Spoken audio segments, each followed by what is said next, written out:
नमस्कार दोस्तों, मैं हूँ प्रिया और आप सभी का एक बार फिर से स्वागत करती हूँ आपके अपने चैनल भक्ति मंत्र में। सर्व मंगल मांगल्ये शिवे सर्वार्थ साधिके शरण्ये त्र्यंबके गौरी नारायणी नमोस्तुते। जय माता दी। दोस्तों, आज हम श्री दुर्गा सप्तशती के 7वें अध्याय का श्रवण करेंगे, जो इस प्रकार है। महर्षि मेधा कहते हैं, दैत्यराज की आज्ञा पाकर चंड और मुंड चतुरंगिनी सेना को साथ लेकर हथियार उठाए हुए देवी से लड़ने के लिए चल दिए। हिमालय पर्वत पर पहुंचकर उन्होंने मुस्कुराती हुई देवी जो सिंह पर बैठी हुई थी देखा।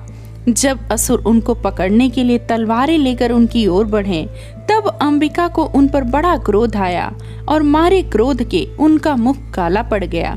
उनकी भ्रुकुटियां चढ़ गई और उनके ललाट में से अत्यंत भयंकर तथा अत्यंत विस्तृत मुख वाली लाल आंखों वाली काली प्रकट हुई, जो कि अपने हाथों में तलवार और पाश लिए हुए थी।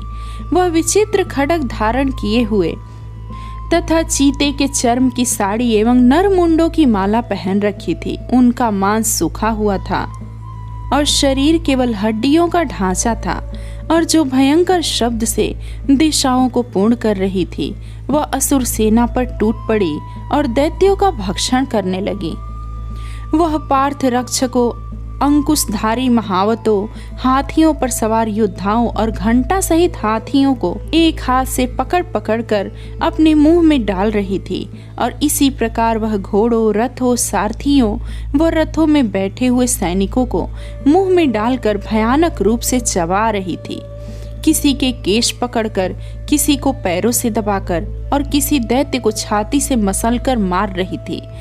वह दैत्य के बड़े बड़े अस्त्र शस्त्रों को मुंह में पकड़कर और क्रोध में भर उनको दांतों में पीस रही थी। उसने कई बड़े बड़े असुर भक्षण कर डाले, कितनों को रौंद डाला और कितनी उसकी मार के मारे भाग गए। कितनों को उसने तलवार से मार डाला, कितनों को अपने दांतों से समाप्त कर दिया, और इस प्रकार से देवी ने क्षण भर में संपूर्ण दैत्य सेना को नष्ट कर दिया।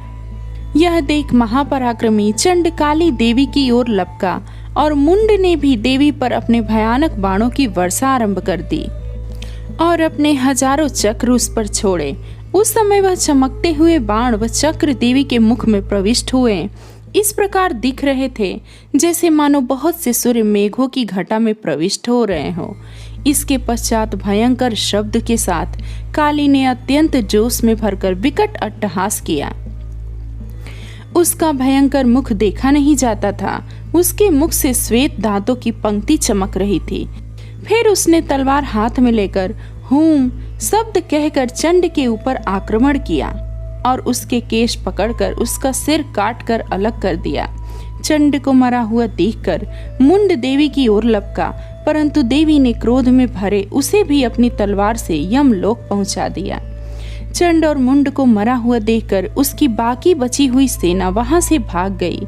इसके पश्चात काली चंड और मुंड के कटे हुए सिरों को लेकर चंडिका के पास गई और प्रचंड अट्टहास के साथ कहने लगी, हे देवी, चंड और मुंड दो महादैत्यों को मारकर तुम्हें भेंट कर दिया है। अब शुंभ और निशुंभ का तुमको स्वयं वध करना है।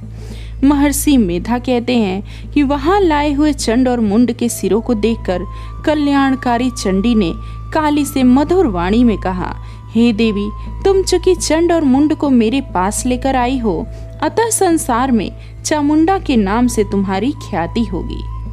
तो दोस्तों, इस प्रकार से श्री दुर्गा सप्तशती का यह 7वां अध्याय भी पूर्ण हुआ। अगले अध्याय में श्री दुर्गा सप्तशती के 8वें अध्याय का वर्णन करेंगे। जय माता दी।